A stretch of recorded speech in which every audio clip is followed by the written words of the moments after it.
and welcome, welcome, welcome. This is Peter Winnick. I'm the founder and CEO at Thought Leadership Leverage, and you're joining us on the podcast today, which is Leveraging Thought Leadership.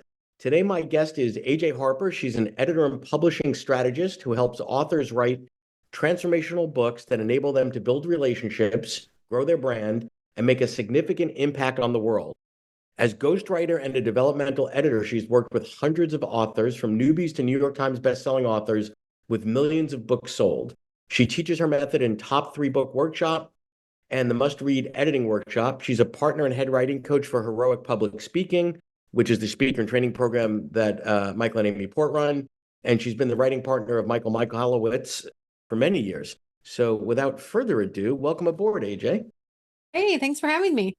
So let me start with sort of what might be an easy question, but I think it's an important one, is when a new author, or say maybe an inexperienced author, is entering this sort of crazy, confusing world of publishing and such, they get a little bit confused around ghostwriting, right? And I think, you even in your bio, you're distinguishing sort of that developmental piece from ghostwriting and all that.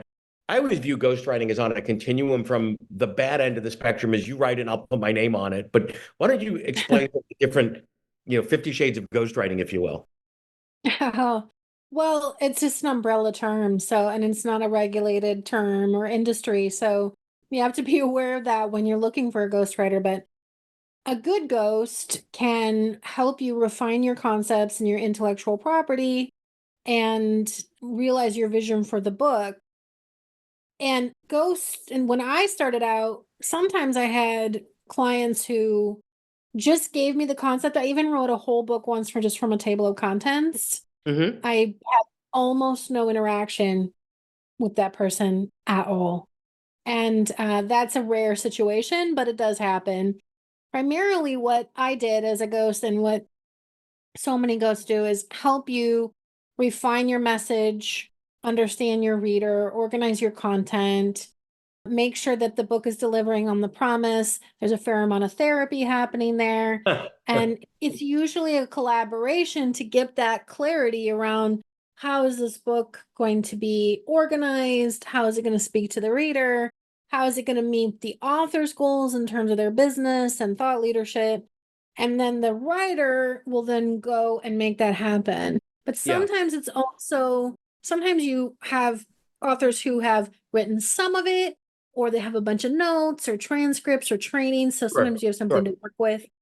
It just depends on each person and how they Yep. like to work. So I think that's a great explanation. And I also think it's important for people to understand there is no stigma attached to using a ghost, right? In fact, most people that are thought leaders, I don't want to say they're not writers, but what they're trying to bring to the world is their expertise, their frameworks, their models, their methodologies, their perspectives, et cetera.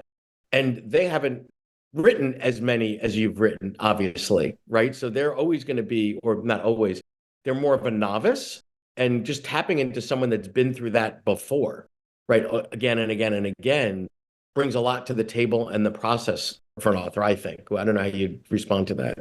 Yeah, absolutely. There's no shame in that game, none at all. I will say I never was a ghost for fiction. So I did draw Yeah, that line in the sand. So I feel like that's a different thing. That's, yeah, coming from a yeah. different kind of place. But I never felt ownership of my clients' work, because their stories, their ideas, their concepts, their proof of concept, that was all them. I just know how to put it together in a way that really speaks to readers. I do think it's important to note that just because somebody says they're a ghostwriter, they can't always be you. Yeah. So I think one of the reasons I was successful right away is because I was able to do the voice of the author, and in fact help them sometimes enhance and find it. But that just comes from my unusual background, because I was a playwright before that. Yep. So So stay with that, because you as mentioned playwright, you mentioned therapist, you mentioned lots of other things that are part of what you do. One of the things that I find interesting with regards to the sort of ghostwriter client relationship is, in most professions, if someone is super qualified on paper, that's pretty good, right? Like if I've got a plumber and they've got a license and I've got a plumbing need, that's awesome. If I've got a dentist and a tooth problem, awesome, right?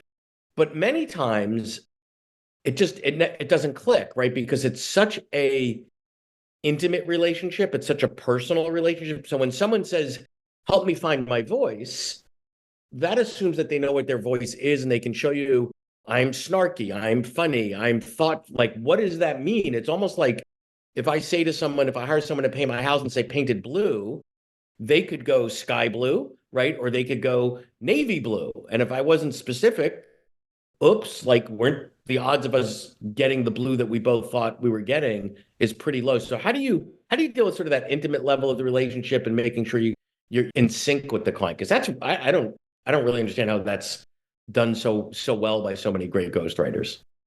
Well, my system was pretty simple. I had to hear. So I do a lot of listening and conversation. So we have a lot of phone calls. That was back in the day. Now it would probably be on Zoom, but Sure. a lot of phone calls, and I listen really, really carefully, and also record the calls so I can see what are the patterns of speech, what are the rhythms, how do they talk, what do they say a lot, what words don't they use, so that I could get their natural voice. And then I also always asked for, please send me a piece of writing that you love that feels really sounds like you.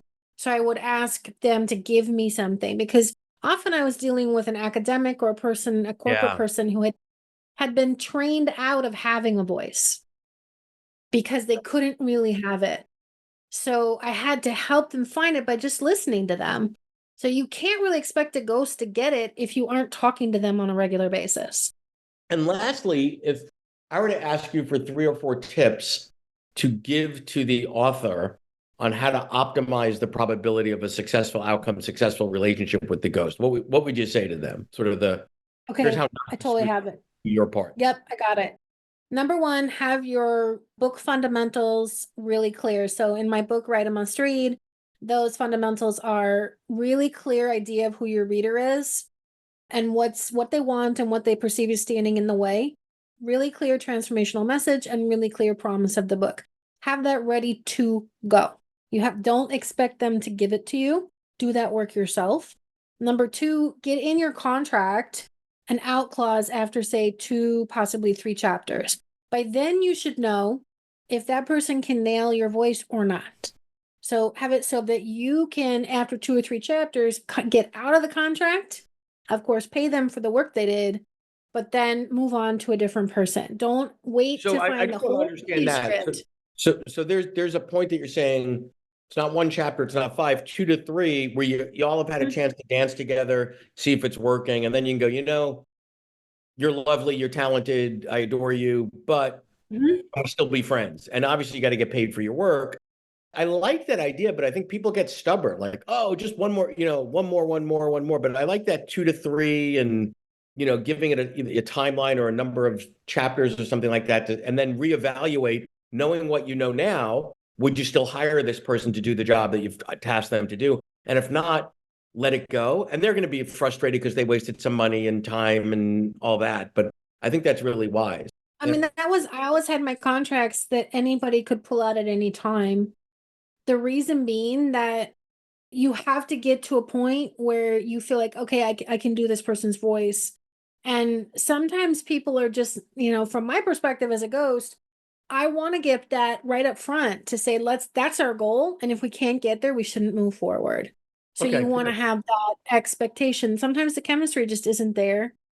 The third thing is I would build into the contract that your ghost will do rewrites until it's right, as long as the scope of the project doesn't change. Okay, but So you two don't things are sometimes in conflict because then it's A, define a rewrite, and B, define scope. Go deeper on both of those because I think that's really so important. remember I said fundamentals. So if your Yeah. fundamentals change, where you were going to write a book on leadership and now Uh, you're going to write a book on finance, those are different books. So they're not going to write you 2 separate books for the same fee. But the mhm. point being, you need a person who will see you through the editorial process with your publisher. You don't want the ghost to disappear right when you turn it in, because you might need the ghost to actually help you with the revisions. I did a Right. lot of that. Often I did it as a super stealth so that even their editor at their house didn't know I was doing it. Yeah, yeah, yeah. But you need that ghost to stay with you. Love it. Those are great, great tips. If you're enjoying this episode of Leveraging Thought Leadership, please make sure to subscribe. If you'd like to help spread the word about our podcast, please leave a 5-star review at ratethispodcast.com/LTL and share it with your friends.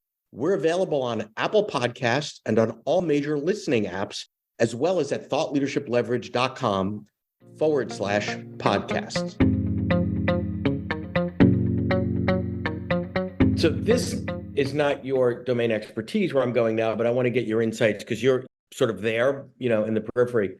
What is it that you see that are changes in the marketplace that authors should be aware of relative to getting the book out there, marketing? Because writing a book is hard, period, full stop. Whether it's with a ghostwriter, not, whatever, it's really important. There's intrinsic reasons. I mean, there's so much emotional investment, work, opportunity. It's expensive, right? Like however you choose to measure that. And then the flip side of that is marketing and having a commercially successful book. Wow, that makes writing a book look easy, right? So what is it that you see on the commercial and marketing side that people should be thinking about? Honestly, it's not even so much trends, it's just getting them to do it. I think people need to shift their mindset around the marketing of the book. They tend to all the build up to the launch, and then the launch is this giant fireworks display. And then after that, it sort of fizzles. And I think authors aren't prepared for the long game. You need to be prepared to support your book in terms of marketing at least 5 years. And if you aren't thinking about I want to just stay there for a minute because the entire, my opinion, publishing industrial complex, if you will, exists for this sort of pre-launch launch phase. Call it 2 months before the book's out, 3, 4, 5 months after, and then everybody goes away. However, a book, and this is really critical, and you picked 5 years, I'm going to say has a shelf life, no pun intended, of 5 to 7 years. So why would you give up on it after 4 or 5 months? The data shows that most books, again, all I know is nonfiction, right, sell better year 2 than year 1, right? But there's no Wall Street Journal list of books that did good 19 months after publication. So it's less sexy, but it's more important in terms of building your platform, building your business and all that. So I love that you're where I am in terms of it's designed for the short game, but you've got to play the long game. Yeah, so publishing is focused on front list, the books that are about to come out and the books that have been out for 6 months to a year. But so that I think authors tend to focus on that then. They think that that's their journey, but you need to nurture it. You mentioned 5 to 7 years. Behind me is Profit First, which I wrote with Mike Michalowicz. We're in year 10 on that. We've sold over 1 million copies. I still get a really nice royalty check twice a year from that book, and I will continue to get it. So, just to put it in context, I just wanted, you're a little bit humble there, but 1 million units of a nonfiction book in this market, that if that was a movie, that would be Star Wars, right? Like the average business book is selling whatever, 2,000-3,000 units. So the fact that you're, sitting on your shelf as a book that you ghosted, that's 10 years old, that's sold over 1 million copies, it would be interesting to look at what percentage of that million came during launch, the first 90 days. I would argue, 5%, something. Well, that's a little bit of a different story. Actually, Mike Michalowicz, who is my writing partner, we're actually writing book 11 now, our 11th book. Yes. He keeps all those stats, so he would actually know the answer to that question. Yeah. He's very numbers driven. But you have to remember that book was self-published first because our publisher rejected it. And we decided to go do it anyway because we knew it was the right thing to do. And then they eventually came back and said, oops, we made a mistake. We would like to publish it. So the one behind me is the revised and expanded edition. Right. But the original one sold a lot of copies and they realized, uh-oh. So basically, it depends. When it's self-published, it's harder to get the numbers right out of the gate. So it definitely picked up once we had the trade distribution that traditional publisher has. Yeah. Well, and that's a whole other conversation that we don't have time for today in terms of the publishing models and the difference between self and hybrid and traditional and how to choose the right one for you and your business. That's not a one right answer for everybody question. So what are the things that, if I were interviewing a ghostwriter today, what are the things I should be looking for, asking, it's a job interview per se, right? So assuming I look at the credentials and go, oh, here's 3 people. They all look pretty good, right? Like they've written great books and they show me their stuff and whatever. What are the questions I would ask that wouldn't show up on a CV? Well, first of all, the only reason I can talk about Profit First and other books with Mike is because I have permission to do it. Yes. So if a person is giving you their client roster, you need to actually be suspicious of that because I have so many NDAs, there's people I can never talk to you about. And I never will. So even my assistant doesn't know. So, you need to be suspicious of people who are happy to tell you about every single book that they wrote when they probably shouldn't be admitting it. So that's number one. Okay, but so if they can't tell Sometimes me they what have they did, permission. yeah. Sometimes they have permission, but a lot of times they don't. Okay, so then what else should I be? So if they say, hey, I can't tell you because NDAs, et cetera, which you have to respect that, right? Mhm. What other questions should I ask to find out? I mean, let's assume they could write, obviously, but like that you would be a good fit for me. Like there's a little bit of dating, voodoo going on here. Almost all of my deals came from referrals. So you want to check, ask for referrals to find your ghostwriter to begin with. So you wouldn't want to do a Google search. You would want to Right. ask people that can you recommend a ghostwriter that you loved working with? Do you know someone? Always start there. I think that's really, really important. Then you can at least look for a ghostwriter who has deep experience in your genre. You don't just want any ghost, you want someone who understands. So if you're a business author, you need somebody who has written a lot of business books. Even if they can't give you the names, they can at least attest to that's their specialty. Then again, here is where having that little 2-chapter dance comes in. So you can see, is this going to work or not, and what you really have going on. But yeah, I mean, there's an element of trust there that is a little tough, which is why I always gave people an out so that they knew they could pull out anytime they wanted, and that helped them to have trust. Yeah, I like that. I think that's really cool. Well, this has been great. I appreciate your insights and your wisdom and coming on today and sharing with us your experience. I think it's really good stuff. So thanks for coming on today, AJ. You bet. Thanks for having me. To learn more about Thought Leadership Leverage, please visit our website at thoughtleadershipleverage.com. To reach me directly, feel free to email me at peter@thoughtleadershipleverage.com. And please subscribe to Leveraging Thought Leadership on iTunes or your favorite podcast app to get your weekly episode automatically.